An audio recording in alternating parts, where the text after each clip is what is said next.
Eu estou estudando Foucault, Derrida, Pierre Bourdieu na faculdade, e eles são de uma escola chamada pós-estruturalista.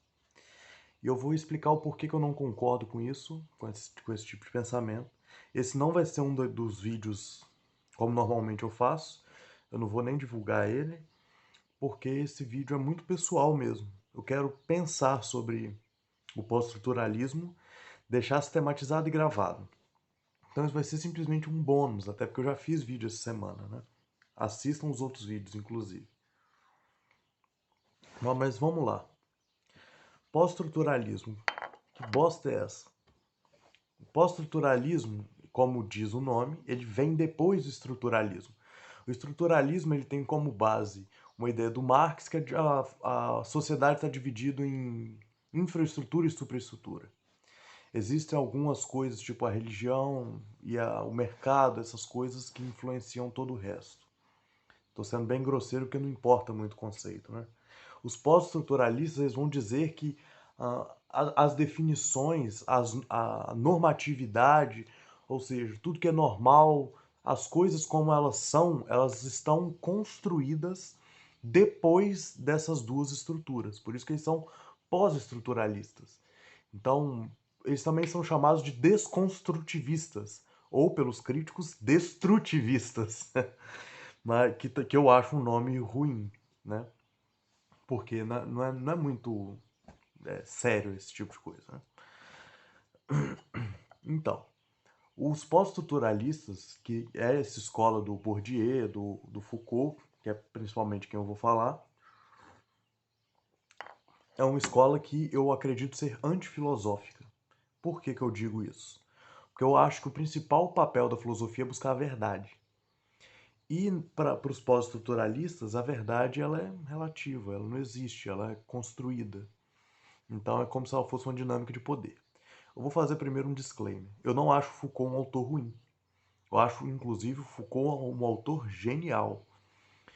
Só que no ponto do pós-estruturalismo, eu não acho que ele pode ser confiável como uma abordagem. Por quê?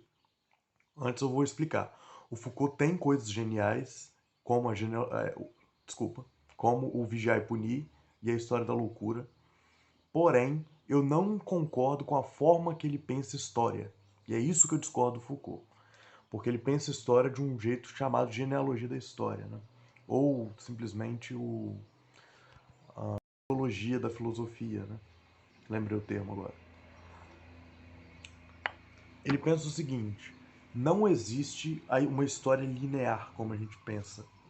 Ou seja, as coisas não são fatos que vão acontecendo e vai formando a história.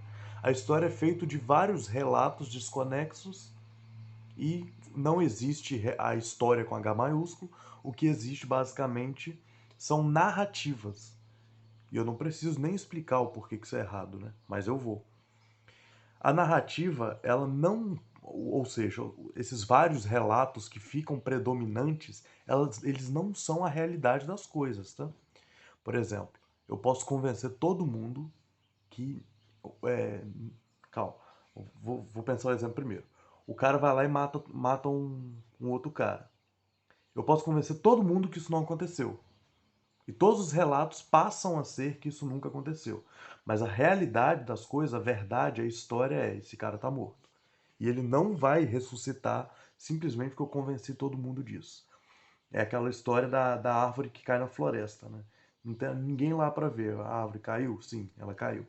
Porque no final das contas, se tem algum espectador para ver, ou se não tem um espectador para ver, o fato acontece independente do ser humano.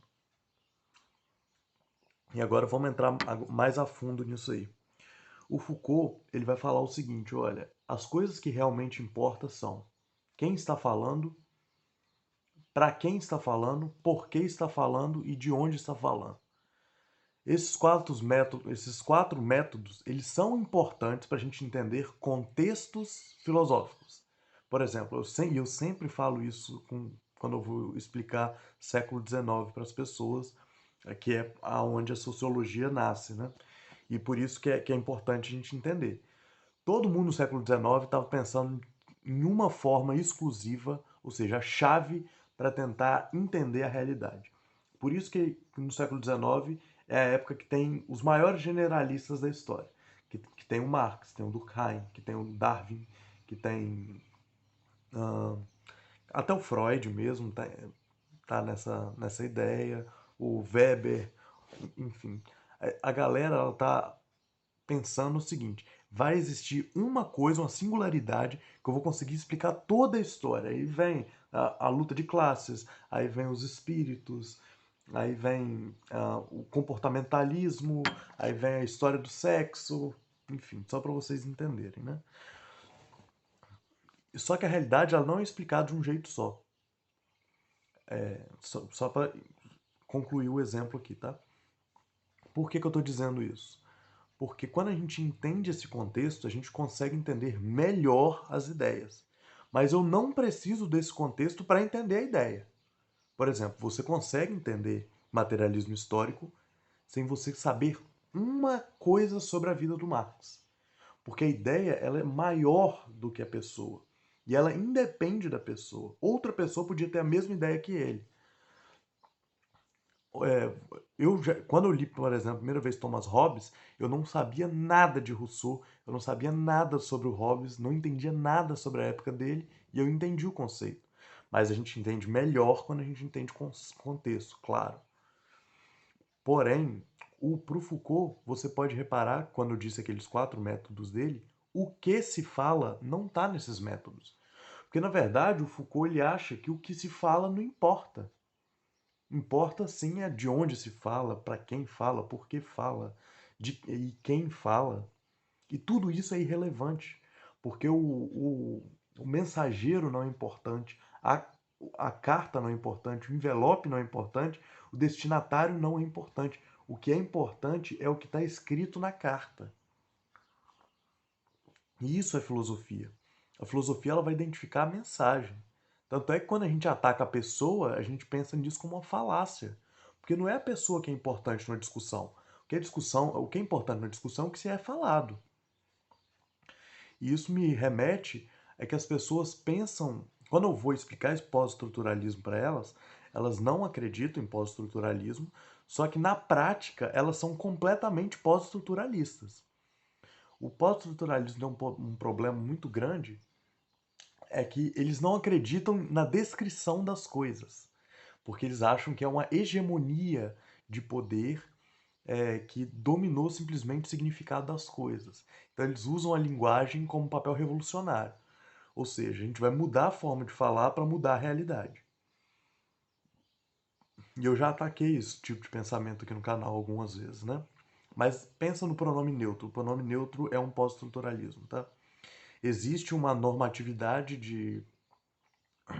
de se falar gênero e a gente agora vai começar a mudar o jeito de se falar porque não existe certo e errado na fala, né? E é por isso que muita gente reprovou na redação no Enem. Graças a Deus. E devem se reprovar mesmo.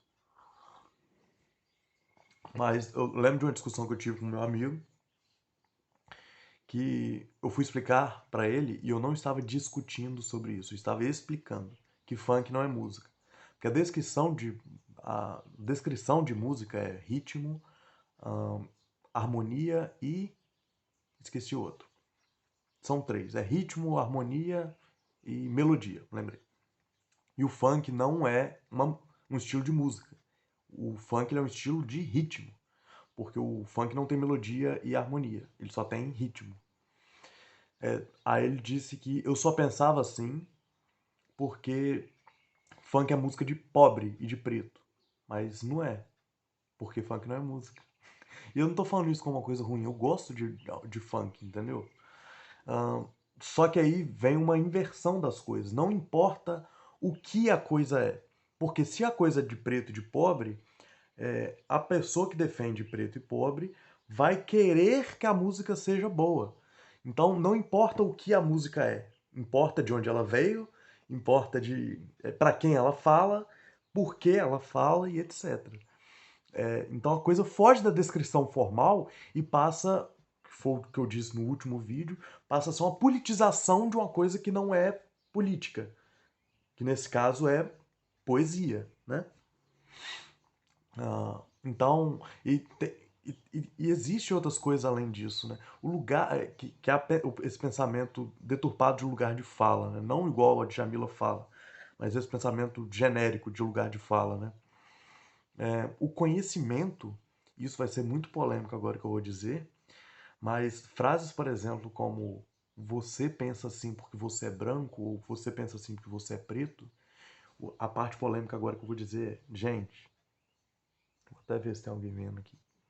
A cor da sua pele não define o que você pensa.